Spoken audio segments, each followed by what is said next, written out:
Ok, je me dis bilolo pour nous tous. Tout fait maximum quand regarder sur Facebook là. Donc je dis à son grand jour pour moi que je me sens moi fier en pile. Pour moi, même si je suis habitué à faire danse déjà. Je fais mariage Dantor, je fais danse, je plusieurs lois à manger. Mais je tiens là spécialement, je fais danse pour Ezuli Dantor. Je fais pour toutes mes maîtresses, pour la Vierge Noire, la patronne d'Haïti. Donc, en ce moment-là, côté que nous tous senti que faut nous réunir nous. Eh bien, but principal là, m'bra aller vers là. M'ka commencer prière là, m'commencer cérémonie, m'pa commencer la prière parce que me la prière déjà avec toute famille, me fait l'illumination déjà depuis la veille. Pour demander protection pour moi, demander protection pour tout le pays d'Haïti, demander pour tout ça que là déjà ou là avant. OK, que nous pouvons même exister, que vous accompagnez nous dans ça qu'a fait là. Nous pas attendons. Mais moi-même, toute illumination, tout rêve, c'est pour vos droits prendre place officielle, religion officielle. C'est pour vos droits, pour mettre vos droits dans la place méritée. Ouais, si vos droits, culture, nous, retourner dans la place méritée, je ne vais pas cacher ça. Pas grand qui comprendre pour venir bêtiser ensemble avec nous. Parce que c'est vos doigts qui mettez nous là. C'est vos doigts qui bat nos révolutions. C'est vos doigts qui bat nos drapeaux. C'est vos doigts qui bat nos libertés. Pas dire aïe bobo pour ça. Quel que soit côté nous, frère Maxime, du nord au sud, de l'est à l'ouest, de l'orient de l'occident, quel que soit côté nous, c'est pour nous luminer, pour nous unir nous, pour nous la prière, pour nous tous font seul, pour qu'une chaîne seul, pour nous refaire liberté. Nous te faire déjà, nous qu'à faire et nous pouvons faire encore. Famille moyen. Famille là, quittez-moi là, allez. Il y a petit peu pour. Comme on va le nattoir. À la mauvaise famille moyen. Famille là, quittez-moi là, allez. Famille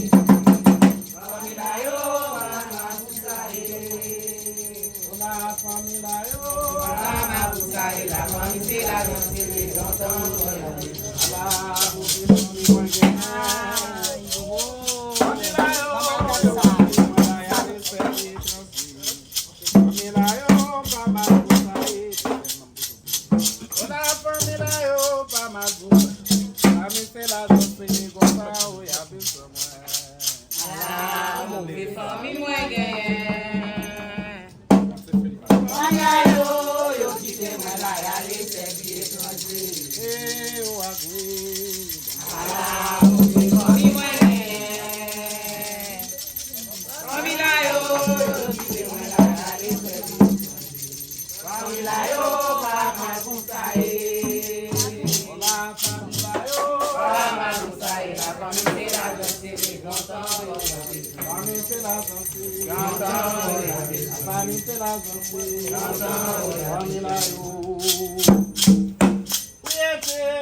Félicito, ça va comme ça, Journée jeudi à la vie changé, oh. Figuier ma pouyo et pose à loyau. Yo tout camboulé. Enfants l'Afrique, yo, nous sortis loin. Les vidas nous tout camboulé. Enfants l'Afrique, yo, pays nous loin, oh. Les vidas nous tout camboulé. Rivé ici, ça va comme ça, Je dis à la vie changer, oh. Figuier ma pouyo, et pour toi, oh, lo mo. Mettre l'eau, les actifs, non, point côté encore, pour l'oyo, dis, oh, lo mo. Mettre l'eau, les actifs, non, point côté encore, pour l'oyo, Figuier ma pouyo, yo tout fin pério. Bassin d'antio, sous l'eau, séché, oh. Sous djemmen, grâce la délivrance, oh papa, pour payer moi.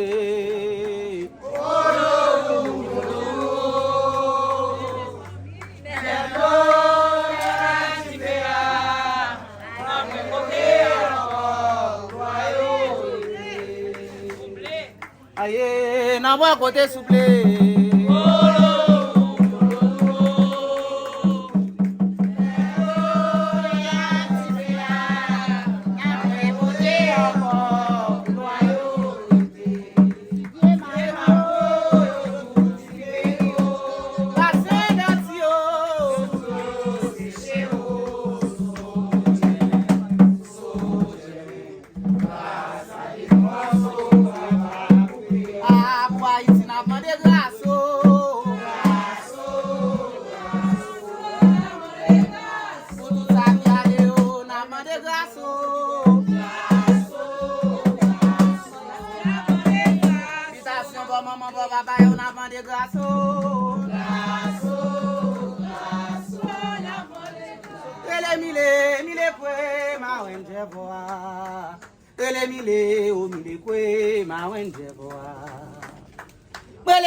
Segwe to ami wade o dan wezo aye